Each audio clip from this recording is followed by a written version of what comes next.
حضرت ابو امامہ رضی اللہ تعالی عنہ روایت کرتے ہیں کہ رسول اللہ صلی اللہ علیہ وسلم نے فرمایا، علیکم بقیام اللیل فإنہ دأب الصالحین قبلکم وہو قربۃ لکم الی ربکم ومغفرۃ للسیئات ومنہاۃ عن الاثم۔ حضرت ابو امامہ رضی اللہ تعالی عنہ سے روایت ہے کہ رسول اللہ صلی اللہ علیہ وسلم نے فرمایا، تہجد ضرور پڑھا کرو کیونکہ وہ تم سے پہلے صالحین کی روش ہے۔ یعنی یہ نماز صرف امت مسلمہ کے لیے نہیں بلکہ ہم سے پہلے دیگر امتوں کے جو نیک لوگ گزرے ہیں ان کی روش بھی یہی ہے، اور تمہارے لیے اپنے رب کے قرب کا وسیلہ ہے۔ یعنی تہجد وسیلہ ہے کس کا؟ اللہ کا قرب حاصل کرنے کا، اور گناہوں کے مٹنے کا ذریعہ ہے، اور مزید گناہوں سے بچنے کا سبب ہے۔ یعنی پچھلے گناہوں کے صاف ہونے کا ذریعہ، نمبر 3 مزید گناہوں سے بچنے کی طاقت انسان کو نصیب ہوتی ہے اس کے ذریعے، یعنی گناہوں سے روک بنتا ہے۔ یہ روایت جو ہے ابن خزیمہ کی ہے۔ حضرت ابو ہریرہ رضی اللہ تعالی عنہ روایت کرتے ہیں کہ رسول اللہ صلی اللہ علیہ وسلم نے فرمایا، اس شخص پر اللہ کی رحمت ہو جو رات کو اٹھا، پھر نماز تہجد پڑھی، پھر اپنی بیوی کو جگایا، پھر اس نے نماز پڑھی، پھر اگر عورت غلبہ نیند کے باعث نہ جاگی تو اس کے منہ پہ پانی کے چھینٹے مارے، اور اس عورت پر بھی اللہ کی رحمت ہو جو رات کو اٹھی، نماز پڑھی، اپنے شوہر کو جگایا، پھر اس نے نماز پڑھی، پھر اگر شوہر نہ جاگا تو اس کے منہ پر پانی کے چھینٹے مارے۔ برابر کی بات ہے، دونوں کے لیے اجر بھی برابر کا ہے، اور دونوں کو حق بھی برابر کا ہے جگانے کا، اور دونوں کو پانی کا چھینٹا مارنے کا بھی حق ہے، اور اس میں کسی کی بھی بے عزتی کی بات نہیں۔ یعنی عورت اگر ایسا کرے اپنے شوہر کے ساتھ تو وہ اس کی طرف سے کوئی روڈنس نہیں ہوگی، کیونکہ عام طور پر جب کسی کو نیند کی حالت میں جگایا جاتا ہے اور خصوصاً اگر اس پہ پانی پھینک دیا جائے تو وہ کیا سمجھتا ہے کہ اس کی بہت بے عزتی ہو گئی یا اس کے ساتھ بہت برا کیا گیا، اور عموماً لوگ اس وقت بہت غصے کا مظاہرہ پھر کرتے ہیں کہ کیوں جگایا جا رہا ہے۔ حضرت ابو ہریرہ رضی اللہ تعالی عنہ کہتے ہیں کہ رسول اللہ صلی اللہ علیہ وسلم فرماتے تھے، فرض نماز کے بعد سب نمازوں سے افضل تہجد کی نماز ہے۔ یعنی فرائض بہرحال افضل ہے، اور نوافل میں سب سے افضل تہجد کی نماز۔ رسول اللہ صلی اللہ علیہ وسلم نے فرمایا، جب انسان سوتا ہے تو شیطان اس کے سر کی گدی پر 3 گریں لگاتا ہے اور کہتا ہے کہ رات بڑی لمبی ہے، اس کو تھپکی دیتا ہے اور کہتا ہے لمبی رات ہے، ابھی سوئے رہو، ابھی ٹائم ہے، ٹھہر کے اٹھنا، یعنی اس کو سلائے رکھتا ہے۔ اگر وہ بیدار ہو کر اللہ کا ذکر کرے، یعنی آنکھ کھلے اور اللہ کا ذکر کو شروع کر دے تو ایک گرہ کھل جاتی، شیطان کے پھندے سے انسان آزاد ہونے لگتا ہے۔ اگر وضو کرے تو دوسری گرہ کھل جاتی، اگر نماز پڑھے تو تیسری گرہ کھل جاتی، اور وہ شادمان اور پاک نفس ہو کر صبح کرتا ہے۔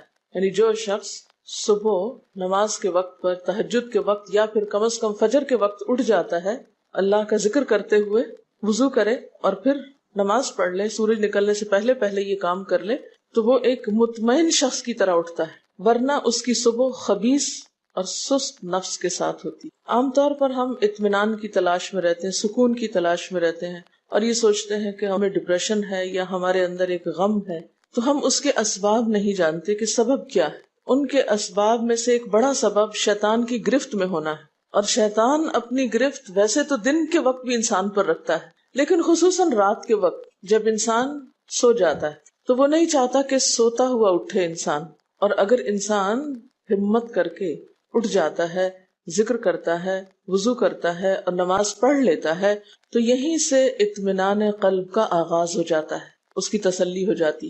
رسول اللہ صلی اللہ علیہ وسلم نے فرمایا، اللہ تعالیٰ ہر رات آسمان دنیا پر نزول فرماتے ہیں، یعنی زمین سے سب سے قریبی آسمان پر۔ جب 1/3 رات باقی رہ جاتی ہے تو فرماتے ہیں، ہے کوئی جو مجھے پکارے؟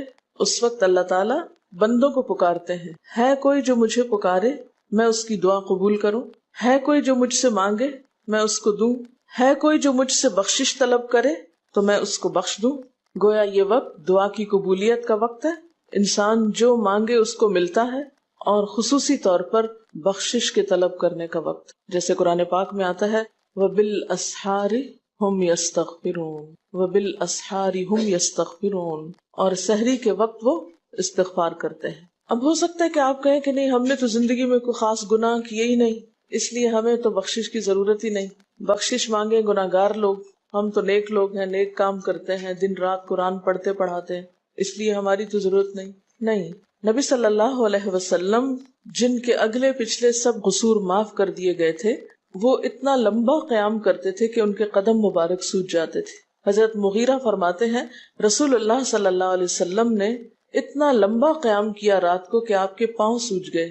آپ سے سوال کیا گیا کہ آپ اتنی مشقت کیوں کرتے ہیں، اپنے آپ کو اتنا کیوں تھکاتے ہیں، حالانکہ آپ کے تو سارے گناہ معاف کر دیے گئے۔ آپ نے فرمایا کیا میں اللہ کا شکر گزار بندہ نہ بنوں؟ یعنی صرف گناہوں کی بخشش ہی نہیں بلکہ نعمتوں پر شکر بھی واجب ہے۔ جہاں ایک طرف گناہوں کی بخشش انسان کے لیے اللہ کے قرب کے راستے ہموار کرتی ہے، وہاں اللہ تعالیٰ کا شکر ادا کرنا بندے کو اللہ کا قرب عطا کرتا ہے۔ اچھا، اب پہلی سنت میں آپ کو بتاؤں گی کہ اگر آپ تہجد کے وقت اٹھے ہیں تو سب سے پہلے آپ کیا پڑھیں گے۔ حضرت عائشہ رضی اللہ تعالی عنہا فرماتی ہیں کہ رسول اللہ صلی اللہ علیہ وسلم جب رات کو تہجد کے لیے اٹھتے تو یہ پڑھتے 10 بار اللہ اکبر، 10 بار الحمدللہ، 10 بار سبحان اللہ و بحمدہ، 10 بار سبحان الملک القدوس، 10 بار استغفر اللہ، 10 بار لا الہ الا اللہ، اور پھر 10 بار اللہم اعوذ بک من ضیق الدنیا و ضیق یوم القیامہ، میں تیری پناہ میں آتا ہوں دنیا کی تنگی سے اور قیامت کے دن کی تنگی سے۔ اللہم اعوذ بک من ضیق ضاد یہ قاف من ضیق الدنیا و ضیق یوم القیامہ، یہ بھی 10 بار۔ اور پھر فرماتے اللہم اغفر لی واہدنی وارزقنی وعافنی، پھر وضو کرتے اور تہجد شروع کرتے، یعنی یہ بھی وضو سے پہلے آپ پڑھ لیتے تھے۔ تو آپ کیا کر سکتے ہیں، جیسے آنکھ کھلی یا بستر پر لیٹے ہیں تو بعض اوقات ایسا ہوتا ہے نا کہ انسان سوچتا ہے اچھا ایک سائڈ پہ سو کے اتنے تھکے ہوئے ہوتے ہیں کہ آپ ایک دم نہیں اٹھ پاتے۔ حالانکہ آپ صلی اللہ علیہ وسلم کے نیند سے بیدار ہونے کا طریقہ کیا تھا کہ جب آپ اٹھتے تھے تو یکدم اٹھتے تھے، سستی کے مارے نہیں کہ کبھی ایک طرف لیٹ گئے پھر دوسری طرف سو گئے، پھر دائیں طرف پھر بائیں طرف، نہیں، جب جاگنے کا وقت ہوتا تھا تو آپ فوراً اٹھ جاتے تھے۔ لیکن بسا اوقات ایسا ہوتا ہے کہ انسان تھکا ہوا ہوتا ہے، سائڈ بدل کے دوسری طرف کو ذرا لیٹتا ہے، تو یہ لیٹے لیٹے بھی آپ اذکار پڑھ سکتے ہیں، ٹھیک ہے؟ اور یہ سب آپ کو آتے ہی ہوں گے سوائے ایک وہ ذکر کے اللہم اعوذ بک من ضیق الدنیا و ضیق یوم القیامہ، اور ترتیب آپ یاد کر لیں اپنے بیڈ سائڈ ٹیبل پہ یا بیڈ پہ یا کہیں بھی، یہ نوٹس کسی پین کے ساتھ لکھ کے لگا دیں، چپکا دیں، اور جب یاد ہو جائے تو پھر اتار دیں، جب عادت بن جائے تو ہٹا دیں وہاں سے، ٹھیک ہے؟ جتنے دن عادت نہیں بنتی اتنے دن اپنے یادداشت کے لیے رکھ لیں۔ اسی طرح نیند سے اٹھ کر لا الہ الا اللہ وحدہ لا شریک لہ لہ الملک ولہ الحمد وہو علی کل شیء قدیر الحمد للہ وسبحان اللہ واللہ اکبر ولا حول ولا قوۃ الا باللہ، یہ بھی پڑھ سکتے ہیں۔ اچھا، ضروری نہیں کہ سب کچھ ایک ہی دن میں پڑھ لیں، یہ بھی آپ کر سکتے ہیں کہ ایک دن میں ایک چیز پڑھ لیں، دوسرے دن دوسری پڑھ لیں، تیسرے دن تیسری پڑھ لیں، ٹھیک ہے نا؟ اور اگر ساری ایک دن بھی پڑھنا چاہیں، دیکھیں وقت کی بات ہے نا، ہو سکتا ہے اس وقت عمر کے اس حصے میں آپ پہ بہت ذمہ داریاں ہوں، آپ یہ سب کچھ نہ پڑھ سکتے ہوں، لیکن زندگی کا ایک ایسا وقت بھی آتا ہے جب انسان بوڑھا ہو جاتا ہے، جب اس کے اوپر باقی ذمہ داریاں کم ہو جاتی ہیں، پھر نیند بھی کم ہو جاتی ہے، پھر زیادہ عبادت کا موقع ملتا ہے، تو ایسے میں جب انسان کے پاس عبادت کے لیے وقت اور موقع زیادہ ہو تو پھر یہ ساری چیزیں بھی پڑھ لیں، ٹھیک ہے نا؟ پھر اسی طرح یعنی یہ جو روایت ہے کہ جس میں آپ صلی اللہ علیہ وسلم نے فرمایا جو شخص نیند سے جاگے، اور یہ تہجد کے وقت ہی نہیں، اگر فجر کے لیے بھی آپ اٹھ رہے ہیں تو یہ دعا پڑھ سکتے ہیں، لا الہ الا اللہ وحدہ لا شریک لہ، اور پھر الحمدللہ وسبحان اللہ واللہ اکبر ولا حول ولا قوۃ الا باللہ، پھر کہے اللہم اغفر لی، پھر کیا پڑھے اللہم اغفر لی، یا کوئی اور دعا کرے تو قبول ہوگی، اور اگر وضو کر کے نماز پڑھے تو وہ بھی قبول کی جائے گی۔ صبح اٹھتے ہی اللہ کی تعریف، اور آپ کو معلوم ہے کہ یہ جو چوتھا کلمہ ہے نا لا الہ الا اللہ وحدہ، اس کو دعا بھی کہا گیا، حالانکہ اس میں صرف اللہ تعالیٰ کی حمد و ثنا ہے، اور یہ یوم عرفہ کی دعا ہے۔ حدیث میں آتا ہے کہ مجھے اور مجھ سے پہلے انبیاء کو اس دن کی جو بہترین دعا سکھائی گئی، یعنی یوم عرفہ کی دعا، وہ لا الہ الا اللہ وحدہ لا شریک لہ، حالانکہ اس میں مانگنے کی تو کوئی چیز ہی نہیں، صرف اللہ کی حمد و ثنا ہے۔ جیسے حضرت ایوب علیہ السلام نے کہا تھا انی مسنی الضر وانت ارحم الراحمین، مانگا کچھ نہیں، انت ارحم الراحمین، انت ارحم الراحمین۔ اللہ تعالیٰ کی تعریف کر کے، اللہ تعالیٰ کے نام کے ساتھ اس کو اگر انسان پکار لیتا ہے تو یہ بھی اس کے لیے بہت کافی۔ ایک اور روایت میں آتا ہے رسول اللہ صلی اللہ علیہ وسلم جب تہجد کے لیے اٹھتے یعنی آپ ایک مرتبہ اٹھے، یعنی جو صحابی روایت کرتے ہیں، تو آپ نے بیٹھنے کے بعد آسمان کی طرف نظر کر کے سورۃ آل عمران کی آخری 11 آیات 190 سے لے کر 200 تک 11 آیتیں یہ پڑھی، ان فی خلق السماوات سے لے کر بالکل آخر تک. یعنی ضروری نہیں کہ کھڑے ہو کر آپ آسمان کی طرف دیکھیں، آپ اٹھے ہیں، چارپائی پہ بیٹھے ہوئے ہیں، ابھی وضو کے لیے نہیں گئے، بیٹھ کے آسمان کی طرف دیکھ کے پڑھ کے پھر اٹھ سکتے ہیں. اب اس میں آپ دیکھیں نا کہ انسانی نفس کی بھی ایک رعایت ہو جاتی ہے. لیٹے لیٹے آپ نے ایک ذکر پڑھ لیا، بیٹھ کے آپ نے دوسرا پڑھ لیا، پھر آپ وضو کو چلے گئے، تو اس میں وہ جو ایک طبیعت کی کسل مندی ہوتی ہے وہ بھی ساتھ ساتھ اللہ کے ذکر سے دور ہوتی جاتی ہے، اور ایک سٹیپ کے بعد دوسرا سٹیپ لینا بھی آسان ہو جاتا ہے. اچھا، اس میں آپ دیکھیں حکمت کیا ہے کہ آپ صلی اللہ علیہ وسلم نے کیا فرمایا کہ آسمان کی طرف دیکھ کے پڑھا جائے تاکہ اچھی طرح آنکھیں کھل جائیں. تو زبانی یاد کرنے کا مطلب یہ نہیں کہ آپ آنکھیں بند کر کے سوئے سوئے پڑھیں، کیونکہ بعض اوقات ایسا ہوتا ہے نا، آنکھ کھلتی ہے، ذکر شروع کرتے ہیں اور پھر پتہ ہی نہیں چلتا اور ذکر آدھے میں رہ جاتا ہے اور سو چکے ہوتے ہیں. اور پھر اگر آپ کو زبانی یاد نہیں ہوگی نا، دیکھ کے پڑھیں گے تو وہ الماری کی طرف ہی دیکھتے رہیں گے، آسمان کی طرف نہیں دیکھ سکیں گے، تو پھر سنت پوری نہیں ہو سکے گی. اور اسی طرح حضرت ابن عباس روایت کرتے ہیں کہ جب رسول اللہ صلی اللہ علیہ وسلم رات کو تہجد کے لیے کھڑے ہوتے تو اللہ پر تکبیر تحریمہ کے بعد یہ دعا پڑھتے: اللہم لک الحمد انت قیم السماوات والارض ومن فیہن ولک الحمد لک ملک السماوات والارض ومن فیہن ولک الحمد انت نور السماوات والارض ولک الحمد انت ملک السماوات والارض ولک الحمد انت الحق ووعدك الحق ولقاؤك حق وقولك حق والجنة حق والنار حق والنبيون حق ومحمد صلی اللہ علیہ وسلم حق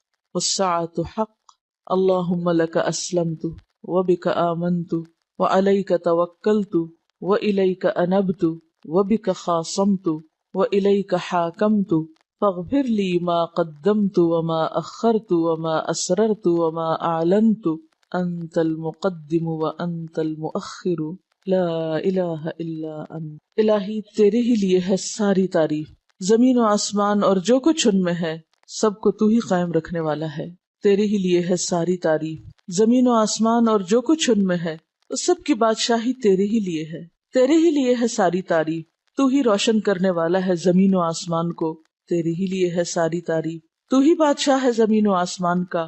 تیرے ہی لیے ہے ساری تعریف. تو حق ہے، تیرا وعدہ حق ہے، تیری ملاقات حق ہے، تیرا کلام حق ہے، جنت حق ہے، جہنم حق ہے، تمام انبیاء حق ہیں اور محمد صلی اللہ علیہ وسلم حق ہیں، قیامت حق ہے. الہی میں تیرے سامنے جھک گیا، میں صرف تیرے ساتھ ایمان لایا، میں نے صرف تجھی پر بھروسہ کیا، میں نے صرف تیری طرف رجوع کیا، صرف تیری ہی مدد سے دشمنوں سے جھگڑتا ہوں، میں نے صرف تجھے ہی اپنا حاکم مانا. سو تو میرے اگلے پچھلے اور ظاہر و پوشیدہ اور جنہیں تو مجھ سے زیادہ جانتا ہے سارے کے سارے گناہ معاف کر دے.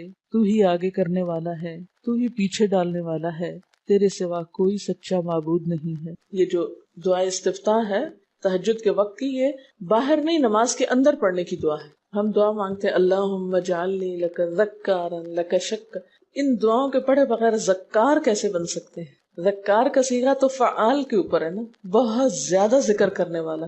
والذاکرین اللہ کثیرا والذاکرات.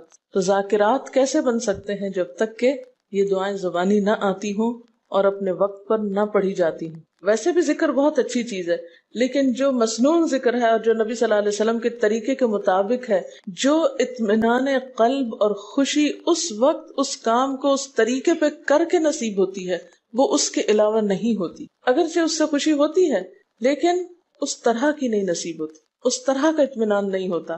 آپ تجربہ کر کے دیکھ لیں، سنت کے مطابق زندگی گزارنا اور اپنی مرضی کے مطابق زندگی گزارنا، یہ دو مختلف لائف سٹائلز ہیں، دو مختلف طریقہ ہے زندگی ہیں. دونوں کا امپیکٹ فرق ہوتا ہے، اثرات فرق ہوتے ہیں. اور یہ نہیں کہ یہ کوئی بہت مشکل عمل ہے، بہت مشکل کوئی نہیں ہے، ہم کر سکتے ہیں. لیکن بات یہ ہے کہ ہم کرنے کی کوشش کریں، ارادہ تو کریں. پہلے تو آپ اپنے آپ سے یہ پوچھیں ارادہ بھی کیا کہ نہیں، کیونکہ اگر ارادہ ہو گیا نا تو کام بھی ہو جائے گا. مشکل یہ ہے کہ ہم جب کوئی ایسا کام سنتے تو پھر سوچتے نہیں ہمارا تو حالات اتنے کٹھن ہیں کہ یہ عمل ہمارے لیے نہیں. ویسے بھی نفل ہے، کوئی بات نہیں، نہ بھی ہو سکا تو کیا ہے، یہی کہہ کے ہم چھوڑ دیتے ہیں چیزوں کو کہ نہیں.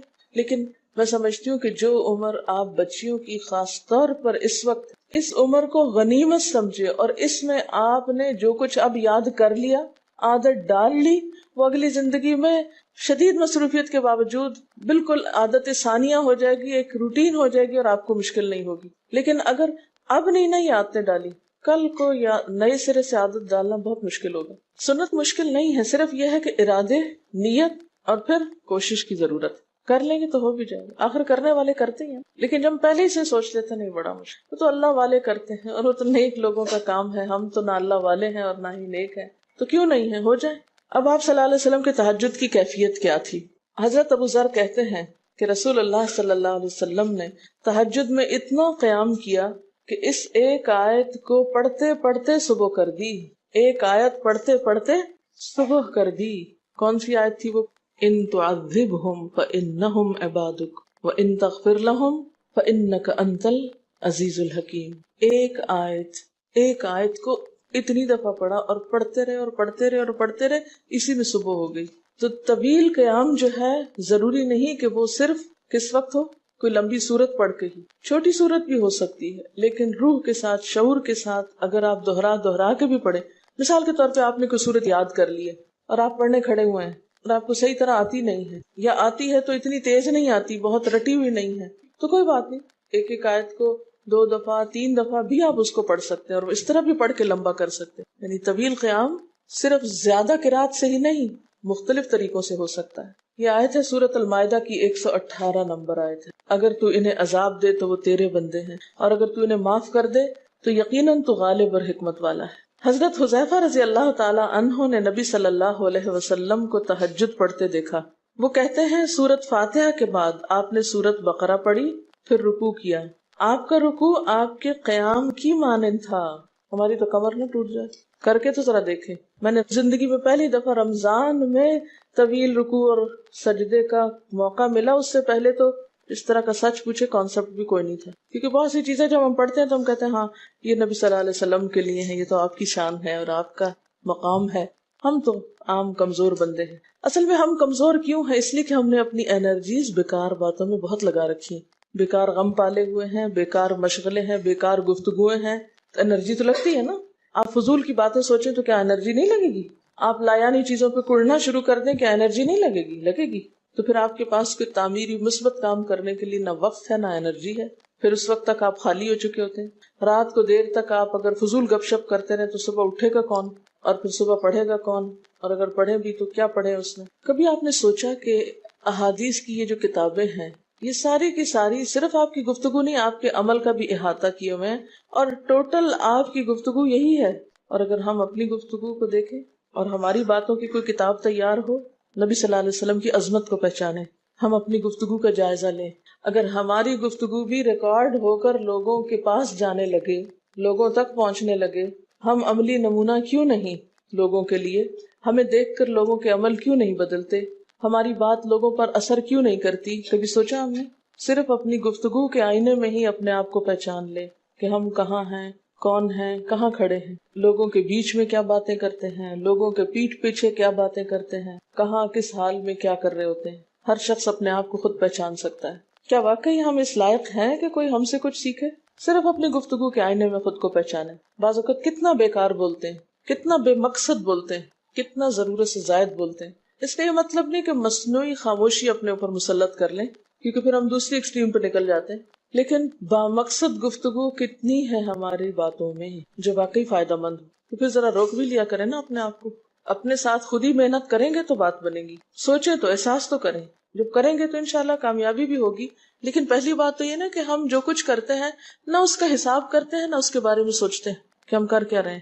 ہمیں نیکی نہ کرنے کا موقع یا ہمارے نیکی نہ کرنے کا ایک سبب اور ایک بڑی وجہ ہماری انرجیز کا بیکار چیزوں میں استعمال ہونا ہے، فضول کی سیاست میں ملوث ہونا ہے.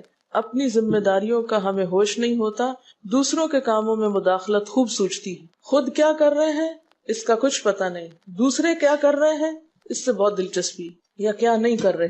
بہت سے لوگ، بہت سی خواتین کمر درد کی شکایت کرتے ہیں، اور اس کی ایک بڑی وجہ نمبر 1 رکوع کا صحیح پوزیشن پہ نہ ہونا ہے، اور نمبر 2 اس پوزیشن پہ کوئی ایکسرسائز نہیں ہماری ہوتی.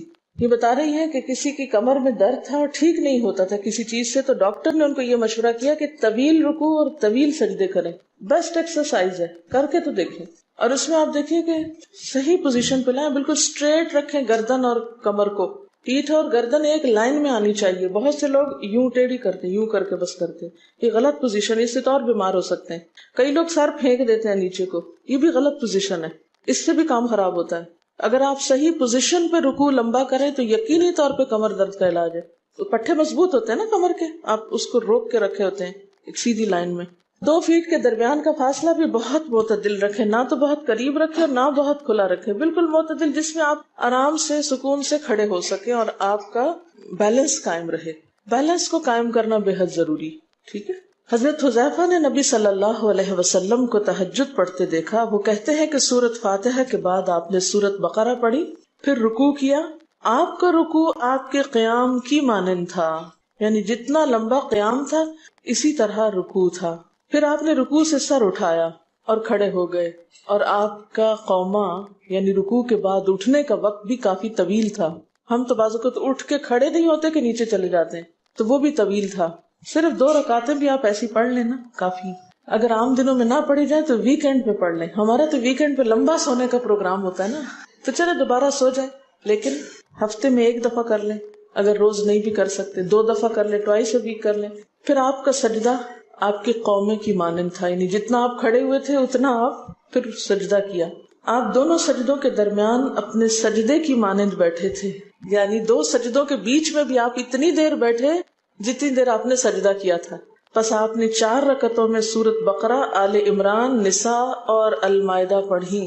ہمیں اگر خود نہیں بھی آتی اور کوئی پڑھانے والا اتنی لمبی ایک دفعہ بھی تراویح کوئی پڑھا دے یا کوئی نفل پڑھا دے تو ہم دوسری دفعہ اس کے پاس نہ پڑھیں۔ تقریباً 7.25 پارے بنتے ہیں، جس کو ایک منزل کہا جاتا ہے۔ ایک دن کے تہجد میں آپ نے اتنا پڑھا، اور یہ تو قرآن کی قرات تھی، لیکن بیچ کے وقفوں میں تسبیحات اور اللہ کی تعریف اور حمد و ثنا اور ذکر، یہ آپ پر بس تھا۔ یہ وہی کر سکتا ہے جس کو واقعی اللہ سے حقیقی محبت ہو، صرف دعوے کی حد تک نہیں۔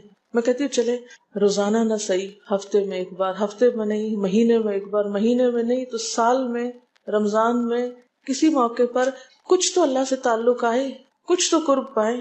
ہر شخص کے بس میں نہیں کہ ہر روز ایسی عبادت کرے، کیونکہ اللہ کے رسول صلی اللہ علیہ وسلم کا بہرحال مقام کچھ اور تھا، لیکن کچھ شوق، کچھ حسرت، کچھ تو دل میں ہونا ہی چاہیے، کوئی نیت، کوئی ارادہ، کوئی عزم، اور پھر اس کے لیے کوشش۔ تو وقت بچے گا کچھ آپ کے پاس فالتو باتوں کے لیے، فضول چیزوں کے لیے، کچھ سوچنے کے لیے، ٹینشن کے لیے بچے گا کچھ؟ سب کچھ بھاگ جائے گا، کچھ بھی نہیں بچے گا، کیونکہ ان عبادی لیس لک علیہم سلطان، میرے بندے ان پہ اے شیطان تیرا کوئی زور نہیں چلتا، بس چلتا ہی نہیں ان پہ تیرا، سارا زور ہی ان پہ چلتا ہے جو فالتو ہوتے ہیں۔ فالتو ذہن جو ہوتا ہے وہ شیطان کا گھر ہوتا ہے۔ حضرت حذیفہ بیان کرتے ہیں کہ میں ایک رات آپ صلی اللہ علیہ وسلم کے ساتھ نفلی نماز میں شریک ہو گیا، آپ نے سورۃ بقرہ شروع کر دی، میں نے سوچا کہ آپ 100 آیات پڑھ کر رکوع میں چلے جائیں گے، مگر آپ پڑھتے گئے۔ میں نے خیال کیا کہ سورۃ بقرہ کو 2 رکعتوں میں پڑھیں گے، لیکن آپ پڑھتے رہے۔ آپ نے سورۃ بقرہ ختم کر کے سورۃ نساء شروع کر دی، پھر ختم کر کے آل عمران پڑھنی شروع کر دی، اس کو بھی ختم کر دیا۔ آپ نہایت آہستگی سے پڑھتے جاتے تھے، جب ایسی آیت تلاوت کرتے جس میں سبحان اللہ کہنے کا حکم ہوتا ہے، جیسے سبح بحمد رب، جیسے مثال کے طور پر، تو سبحان اللہ کہتے۔ اگر کچھ مانگنے کا ذکر ہوتا تو سوال کرتے، اگر پناہ مانگنے کا ذکر ہوتا تو اعوذ باللہ پڑھتے۔ اس حدیث سے یہ بھی پتہ چلتا ہے کہ سورتوں کی ترتیب ضروری نہیں، کیونکہ آپ نے پہلے النساء پڑھی پھر آل عمران پڑھی۔ یہ جو ہر وقت لوگ پیچھا کیے رکھتے ہیں نا، بعض اوقات تو بہت ضد کرتے ہیں کہ آپ نے پہلی رکعت میں یہ پڑھائی تھی تو دوسری میں یہ کیوں پڑھا دی۔ یہ تو سنت میں ملتا ہے کہ پہلی رکعت طویل ہے دوسری کے مقابلے میں، لیکن یہ لازم نہیں کہ جو پہلی میں پڑھے اس کے بعد آگے والی صورتوں میں سے پڑھے، پیچھے والی بھی سے نہیں پڑھ سکتے۔ رسول اللہ صلی اللہ علیہ وسلم نے عبداللہ بن عمرو سے کہا، مجھے بتلایا گیا ہے کہ تم ساری رات نفل پڑھتے اور دن کو روزہ رکھتے ہو، اگر تم ایسا کرو گے تو تمہاری آنکھ کمزور اور طبیعت سست ہو جائے گی، یعنی ہر روز روزہ اور ہر رات جگراتا تمہاری جان اور تمہارے بال بچوں کا بھی تم پر حق ہے، اس لیے روزہ رکھو اور افطار بھی کرو اور رات کو قیام کرو اور سو بھی۔ یعنی ساری رات تہجد پڑھنا یا نفل پڑھنا پسندیدہ نہیں ہے، رات کو سونا بھی پسندیدہ ہے۔ ہمارے ہاں 27ویں رات کو پوری رات جاگنا لازم سمجھا جاتا ہے، تو نبی صلی اللہ علیہ وسلم سے کوئی رات بھی پوری کی پوری جاگنا ثابت نہیں، کیونکہ اگر انسان صرف جاگتا ہی جاگتا چلا جائے تو وہ آسان ہوتا ہے، ایک دفعہ سو کے پھر اٹھنا جو ہے نا وہ اصل میں نفس کا امتحان ہوتا ہے، وہ مشکل ہوتا ہے۔ اسی طرح نبی صلی اللہ علیہ وسلم 3 دن سے کم میں قرآن مجید ختم کرنا پسند نہیں فرماتے تھے۔ آپ نے حضرت عبداللہ بن عمرو سے فرمایا کہ 1 ماہ میں پورا کر لو۔ انہوں نے عرض کی میں اس سے زیادہ تلاوت کی طاقت رکھتا ہوں، تو فرمایا 20 دن میں کر لو۔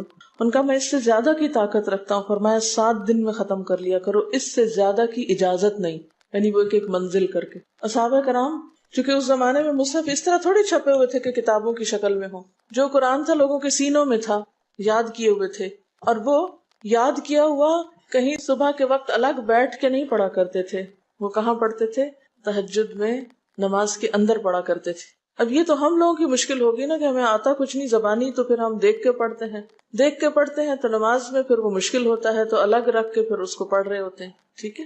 لیکن زیادہ بہترین پڑھنا نماز کے اندر کا پڑھنا ہے، اگرچہ دیکھ کے پڑھنے کی اس میں بھی اجازت ہے، لیکن ان کی چونکہ شدید حرص تھی حضرت عبداللہ بن عمرو کی، تو آپ نے ان کو 3 دن کی پھر اجازت دے دی تھی، اور آپ نے فرمایا کہ اس شخص کو قرآن کی کچھ سمجھ نہیں ہو سکتی جو 3 سے بھی کم دن میں قرآن پڑھے۔ نبی صلی اللہ علیہ وسلم نے فرمایا جو شخص رات کے نوافل میں 200 آیات تلاوت کرتا ہے وہ اطاعت گزار مخلص لوگوں میں شمار ہوتا ہے۔ انہ من عبادنا المخلصین، وہ آتا ہے نا قرآن پاک میں انبیاء کی صفت میں سے۔ تو جو شخص رات کو نماز میں یعنی نفل میں 200 آیات تک تلاوت کرتا ہے وہ اطاعت گزار مخلص بندوں میں شمار ہوتا ہے۔ اور سنن دارمی میں واضح طور پر آتا ہے کہ نبی صلی اللہ علیہ وسلم ساری رات نوافل نہیں پڑھا کرتے تھے،